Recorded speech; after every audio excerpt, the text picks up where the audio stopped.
I'm gonna turn these two Funko Pops into this guy. Here's how. Hi there. Yes, you heard that right. I'm going to turn these two into Nothing But Thieves lead singer Conor Mason.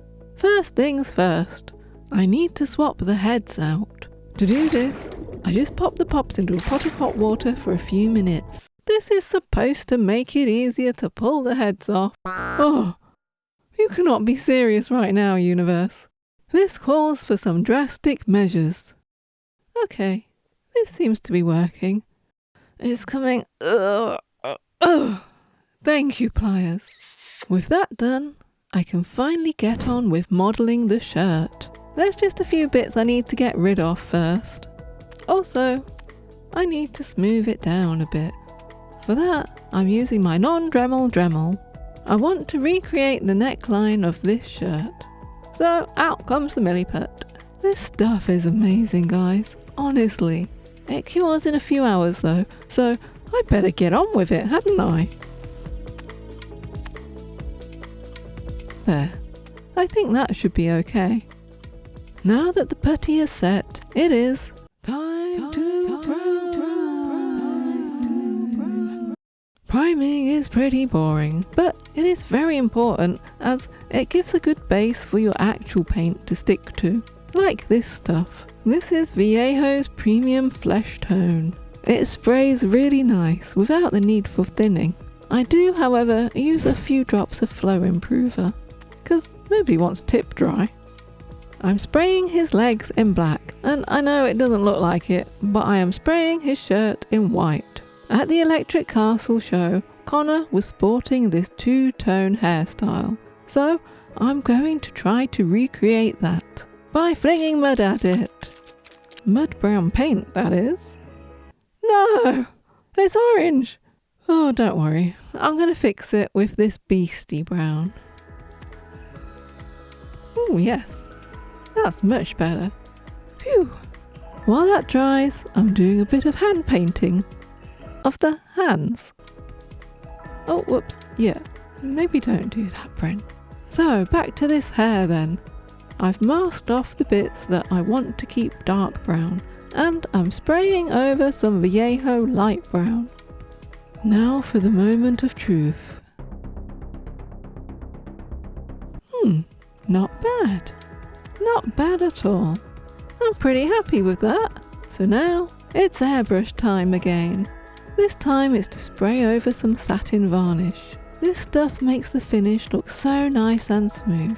Oh, and it protects the paint from the decal solution.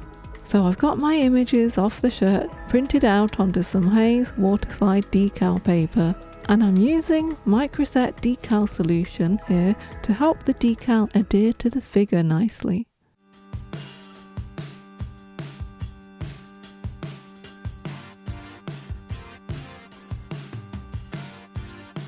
The back and front decals went on fairly easily, but now I need to somehow get these sleeves done. Thankfully, this shirt design doesn't have a uniform pattern, so I should actually be able to get away with piercing little sections together. Many hours later. Oh, this is so fiddly. You know I said it doesn't have a pattern. Well, it kinda does.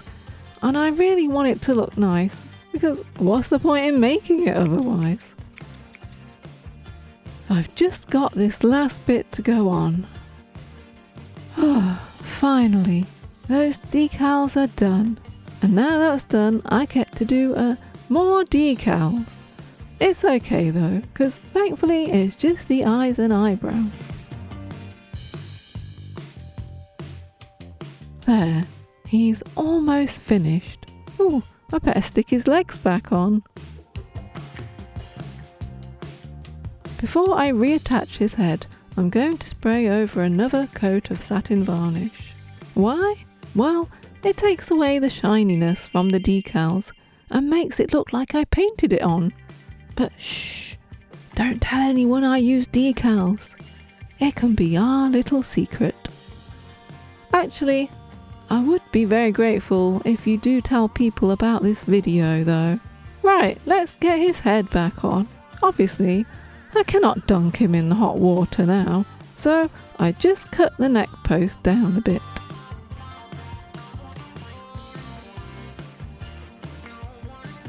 He is finished! Guys, I can't believe how good the shirt looks. It's my favourite part. Although, I do quite like the hair as well. Basically, I love the whole thing, don't I? There is just one more thing to do, and that is to subscribe! YouTube told me to say that, by the way. There is actually one more thing to do, and that is this box here. I always use Affinity to design my pop boxes. And, good news, Affinity is now free. Hashtag not sponsored. There, all done. Thank you all so much for watching. And now it's time to take a look at the final result.